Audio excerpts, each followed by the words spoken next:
It's sometimes called a one-note sonata or a one-string violin. And it's the symphony of your anger, your grudge against that certain person. Sometimes we literally lose hours a day obsessing, fixating, mentally caressing that revenge that never quite materializes. So, how do Christians rise above anger?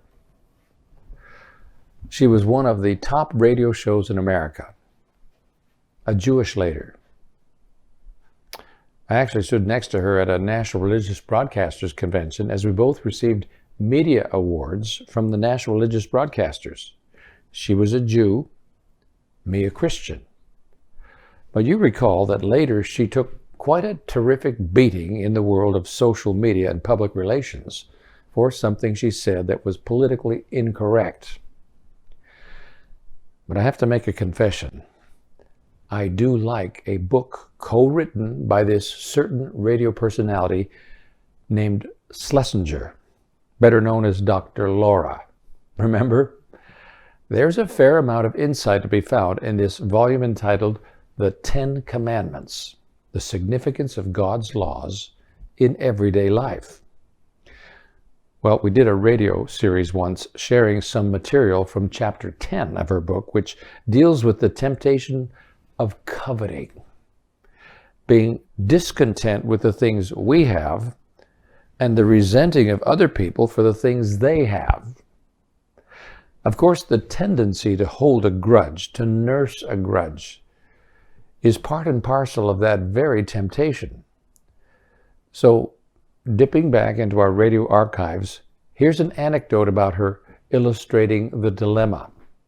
Dr. Laura tells about a woman who called her radio show and confessed that she was being eaten alive with jealousy and resentment over a friend who had landed a great job. Well, has that ever happened to you? Someone else is riding high. New job, they got a new car, long, expensive vacation. And this person is your friend. But as you compare your pay stub with theirs, your Polaroid journal describing your trip to Fresno in a Winnebago, with their digital diary about Denmark and cruising the Blue Danube, you begin to nurse a grudge.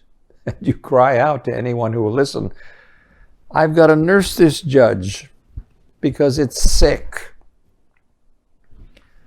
But think about what a nurse does.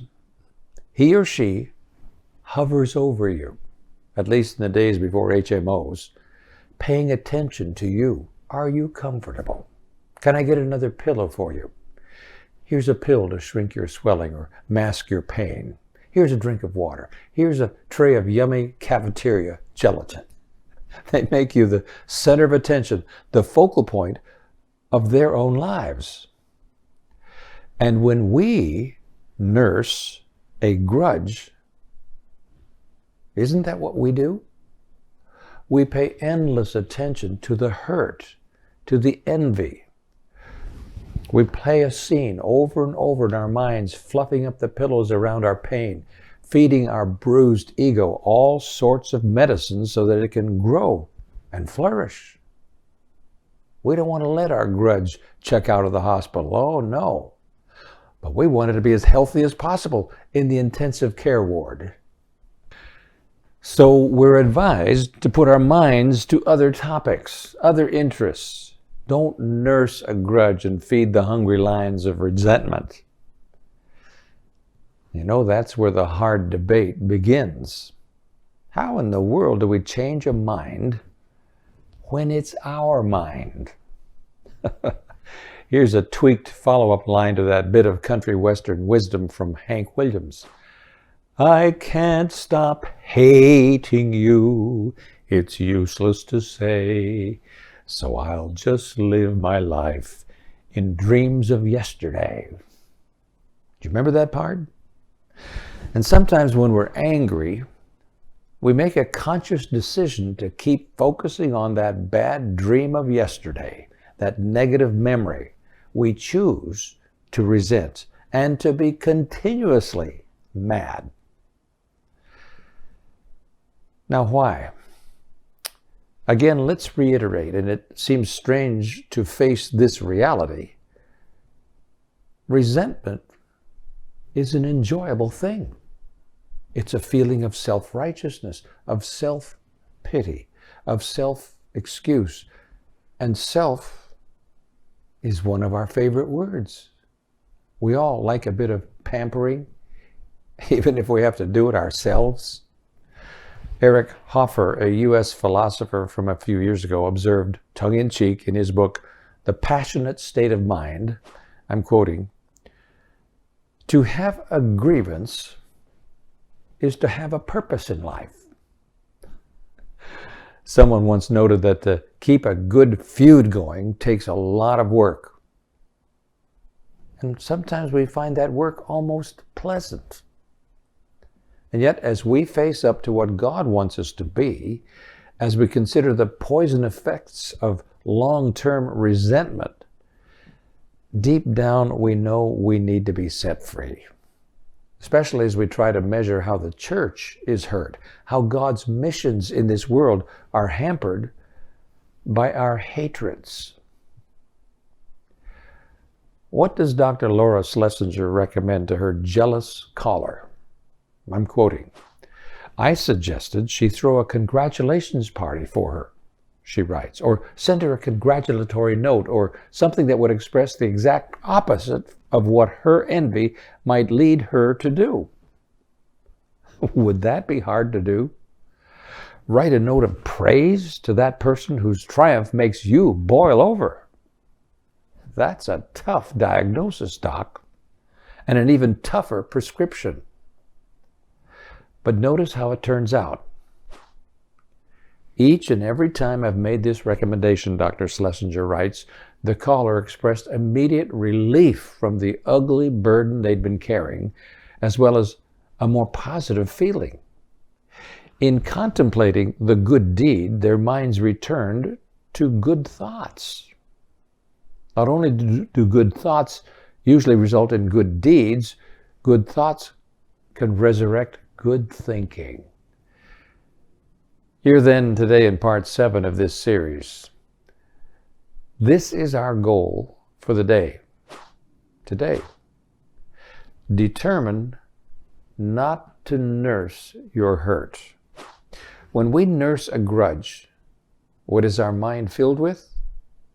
Bad thoughts, of course. We rehearse and practice the angry things we'd like to say. We mentally fondle the image of that enemy getting their comeuppance. We enshrine the moment when they're defrocked, stripped of their ill-gotten glories, laid bare for the hollow jerk we know they really are. In our minds, we play with that scene. We play with it. Negative thoughts spinning around, piling on top of each other, growing from a molehill into a mountain that dwarfs Mount Everest in its shadow. But notice again this sound observation by Dr. Laura. A good deed gets your mind to return to good thoughts. What we want upstairs is good thoughts, not negative ones. We want to give that nurse her pink slip, tell her that her services are no longer required. The great Christian writer C.S. Lewis spent many long years corresponding with an American woman he never once met. For nearly 13 years, despite his busy schedule, this busy, often fatigued and overworked scholar took time to respond longhand, answering her spiritual questions, counseling her about temptations and grievances that were invading her soul. And she must have been a rather petty, cranky person, because his replies, published after his death in a book, Letters to an American Lady, often deal with this issue of nursing grudges. What should a person do when struggling with resentment that simply won't leave the brain? It won't go away. The anchor doesn't die down. Apparently, Mary must have had a real enemy lurking in her life. And check out the diagnosis that Dr. Lewis, or Jack as he signed these more than 100 letters, shares. I'm quoting, "I mustn't encourage you to go on thinking about her," he writes. "That, after all, is almost the greatest evil nasty people can do to us, to become an obsession, to haunt our minds." And his next piece of advice sounds about as wretched as a prescription as Dr. Laura just wrote on her pad. A brief prayer for them, and then away to other subjects is the thing, if one can only stick to it. Is this possible? Yes. Jesus prayed for his enemies. Is it really possible that you and I would do the same? Of course, it must also be noted that Jesus endured more than we did, and he prayed for people hammering nails into his hands and feet as the hammering was going on. Can we pray for our enemy? The person we've been ranting and raving about, can we now pray for them? And then notice this next challenge regarding that stuck record playing in our brains. Away to other subjects. That's just about the hardest thing in the world to do. Away to other subjects? Because we've worn a groove toward this subject, not away from it. All roads lead to Rome, and Rome is where we've erected our magnificent altar of anger. Our mind naturally slides toward this cherished anger, not away from it. And yet this is what we're advised to do, away to other subjects.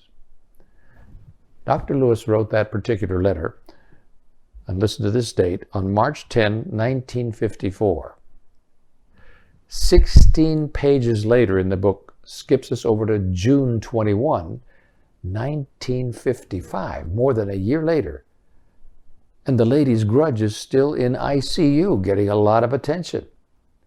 And now he writes this, I'm quoting, "I'm sorry about your two jealous colleagues." And then this next metaphor is most interesting. "I suppose the only way with thorns in the flesh, until one can get them out, is not to press on the place where they are embedded. In other words, to stop one's thoughts firmly but gently. No good snapping at oneself. It only increases the fuss." End of quote. Isn't that a thought-provoking illustration? You've got this thorn embedded in your arm, or in this case, your mind. Most of the time, it really isn't that big a deal, a quart of strawberries. But you have that tendency to keep pushing on it, to magnify it beyond reason, and then you push on it again. You think about it and obsess over it. And then it hurts. It's a groove in the brain. Of course, you'd like to cut it out and toss it away, but until the time comes where you can do that, Lewis writes, just stop pressing on the spot. Stop dwelling on it. Stop nursing it. Say that quick prayer and then force your mind away. If your mind slips back into reverse 20 seconds later, force it away again. Put some good Christian music on your CD player. Listen to the Hope Channel on TV. Read a chapter in the Bible. Sit down and make a list of all the good things Jesus has done for you, beginning with the C's and Calvary and going on from there. But just keep moving away, moving away, moving away. I've found in my own life, not as much as I'd like to be sure, that if we seek God's help, it certainly is possible to gently but firmly stop our thoughts from going toward that favorite grudge. You know, some of us catch ourselves standing in the shower in the morning and thinking about that certain person we're upset with. Or maybe as you go for your evening walk or lumber around the 3-mile track in the early morning hours. These are times when we're tempted to rehearse that same cherished but worn-out speech. It's a speech we never really give, but we just keep practicing it. And so Lewis advises us, and the Bible advises us, move away from there. Say a prayer for that person, and then direct your mind to move on. Get another topic. As people say it these days, get a life. If we do breathe a prayer asking for God's help, and then deliberately turn our minds to another topic, the mind can be directed gently but firmly. We can move to higher ground. More on this tomorrow.